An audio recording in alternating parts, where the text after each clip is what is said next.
magandang araw mga kasari-sari. Eto na naman si Ate Tintin. Siyempre, may ichichismis ako sa inyo ukol sa mga problemang kinakaharap natin sa tindahan at kung ano-ano pa. Gusto mo ba ang ganitong topic? Huwag ka nang mahiya. Pindutin mo ang subscribe button na yan.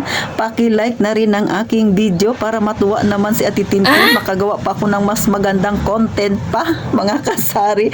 At paki-share naman kung hindi kayo busy. Kaya, umpisahan na natin ang real talk nating chismisan. Ikaw ba ay may kagayang kalagayan kay Ate Tintin? Dati kayong empleyado, tapos ngayon ay nagnegosyo na. Tapos ngayon, may sarili ka ng negosyo, magre-renew ka ng permit, mga kasari. At dahil nga, kung sakasakali ang lugar ninyo ay mahigpit na rin dyan ang taga City Hall, mandatory na rin ang pag-ibig, abay, makinig ka sa akin para sa'yo ito, mga kasari. So kanina, galing ako ng pag-ibig, nag-inquire na ako doon ng mga dapat kong dalhin, mga requirements nila para maayos ko na yung aking bayarin sa pag-ibig. So gaya ng sabi ko, kung kayo ay kaparehas ng status ni Ate Tintin na dating empleyado at ngayon pa lang na magpaparegister sa pag-ibig bilang isang self-employed, ibig sabihin yung ikaw na lang ang maghuhulog ng iyong pag-ibig, ay eto yung mga requirements na kakailanganin mo, mga kasari, para ito sa mga kagaya ko ha. At saka syempre sa mga magre-renew ng permit, pwede nyo na rin itong bit-bitin, mga kasari, para hindi kayo pabalik-balik, hindi kayo mapagod, diba? So sabi ni Pag-ibig sa akin, dahil pinaliwanag ko sa kanya yung aking status sa tindahan, kasi sabi ko, yung tindahan na yan ay dati kay mother, ngayon ay ipinangalan na sa akin. Ngayon, syempre, ano ba yung kailangan kong gawin? Kasi dati akong empleyado, ngayon pa lang ako magpaparehistro sa Pag-ibig bilang self-employed. Sabi ni Madam sa akin na taga Pag-ibig, ang kailangan ko lang ay Xerox ng valid ID, Xerox ng DTI para makita dyan yung iyong pangalan ng iyong negosyo, at syempre Xerox copy ng permit. So syempre nakaayos na tayo ng permit natin nung nakaraan, so na-Xerox ko na siya, mga kasari. So itong tatlo na to, valid ID na naka-Xerox, DTI certificate at saka mayor's permit, kasama yan sa i-attach doon sa ibibigay ni Pag-ibig na papel na i-fill out mo. So binigyan niya na rin ako ng papel para ma-fill out ko na, para pagbalik ko doon dire-diretso na, mga kasari. So hiningi ko talaga ito para ma-share ko rin sa inyo, para ito sa mga hindi pa nakakaayos ng kanilang pag-ibig.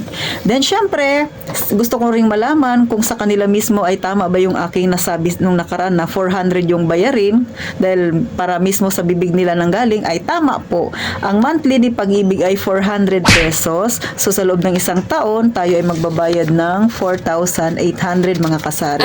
So magbibigay naman daw si Pag-ibig ng certificate kung mababayaran mo ng buong taon ng iyong ang iyong pag-ibig.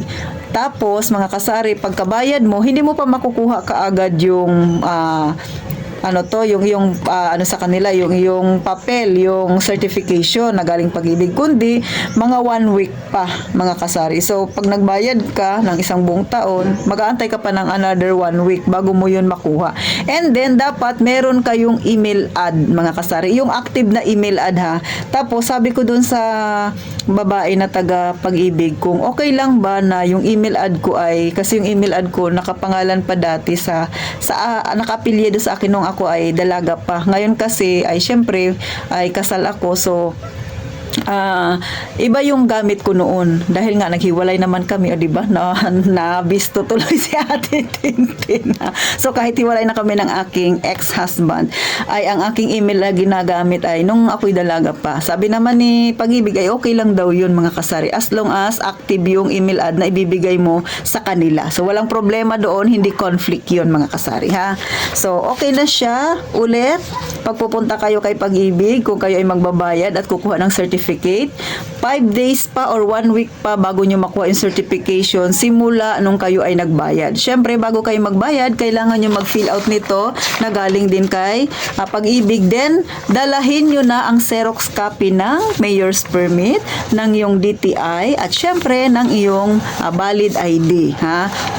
Ito ay para sa mga hindi pa nakakabayad ng Pag-ibig. Para pag pumunta kayo kay Pag-ibig, mga kasari, at daladala nyo na yung tatlong Xerox na hinihingi, ay mag-fill out na lang kayo doon para hindi sayang yung oras ninyo. Kaya isinishare ko ito sa inyo mga kasari. Pero kung hindi naman mahigpit pa sa lugar ninyo, ay di wow.